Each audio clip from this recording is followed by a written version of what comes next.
दूर दराज के एक राज्य में एक मंत्री अपनी दो जुड़वा बेटियों के साथ रहा करता था। जुड़वा होने के बावजूद दोनों का स्वभाव एक दूसरे से बिल्कुल अलग था। एक का नाम था कविया और दूसरी का नाम कमला। एक दिन कमला और कविया खिड़की से बाहर का नज़ारा देख रही होती हैं कि तभी कविया कमला को कहती है, कितना खूबसूरत है आज का दिन और इतना ही खूबसूरत है आज का नज़ारा। तभी कमला घमंड भरे लहजे में कहती है, मुझसे ज़्यादा खूबसूरत नहीं हो सकता। हाँ मेरी प्यारी बहना, तुझसे ज़्यादा खूबसूरत नहीं है। कविया बचपन से ही बहुत शांत, सुशील और समझदार थी। वहीं कमला को अपने रंग रूप पर बहुत नाज था और घमंड था। वो बहुत स्वादी थी और जिद्दी भी थी। दोनों के 19वें जन्मदिन पर मंत्री ने बहुत बड़ी दावत रखी।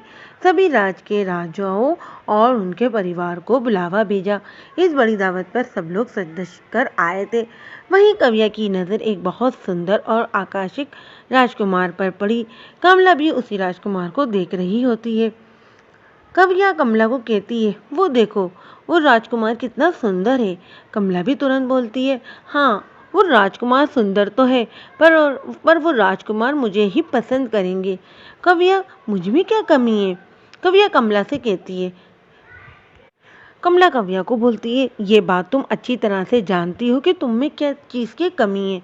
कविया बहुत दुखी हो जाती है क्योंकि वो जानती थी कि वो कमला जैसी खूबसूरत नहीं है। दावत में राजकुमार के परिवार कमला के लिए शादी का प्रस्ताव रखते हैं। ये बात जानकर कविया मायूस हो जाती है और जंगल की ओर चल पड़ती है। जंगल की तरफ जाते वक्त उसे एक बुजुर्ग जादूगर रोक कर कहते हैं, अरे कविया, मैं जानता हूँ कि तुम्हारा मन बहुत दुखी और बेचैन है। तुम जंगल में जा सकती हो, पर याद रखना, अपने कर्तव्यों का पालन रखना। कोई भी काम करो आशावादी के साथ और पूरी अमानत और ईमानदारी से करो, और कभी भी हार मत मानना। तुम बहुत समझदार हो, मुझे तुम पर पूरा विश्वास है। कविया को ये बात कहकर वो बुजुर्ग जादूगर गायब हो जाते हैं और कविया जंगल में आगे बढ़ जाती है। कुछ दूर चलकर उसे अजीब व गरीब आवाज़ सुनाई देती है। ध्यान से देखने पर उसे झाड़ी हिलती हुई नजर आती है जहाँ से आवाज़ आ रही होती है। कविया घास के पास आकर देखती है तो उसे एक हिरन उसमें फंसा हुआ नजर आता है। अरे ये क्या, तुम इसमें कैसे फंस गए? कविया हिरन को बोलती है, और ठहरो हिरन, मैं तुम्हें अभी इन झाड़ियों से आज़ाद करवाती हूँ। कविया हिरन के इर्द गिर्द बनी झाड़ी को हटाती है और प्यार से हिरन पर हाथ फेरती हुई कहती है, कितनी सुंदर हो तुम और इतनी ज़्यादा चमक रही हो।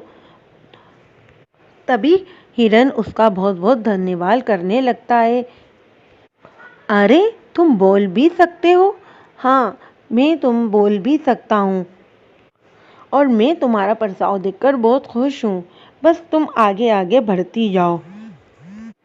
कविया हिरन की बात सुनकर आगे बढ़ जाती है। उस डरावने जंगल में अब आगे बढ़ते हो कविया को डर लगने लगता है। अरे बाप रे बाप, कितना घना जंगल है ये। आगे जाकर कव्या को एक बत्तख जाल में फंसा हुआ दिखाई देता है। अरे ये क्या, तुम इस जाल में कैसे फंस गए? बत्तख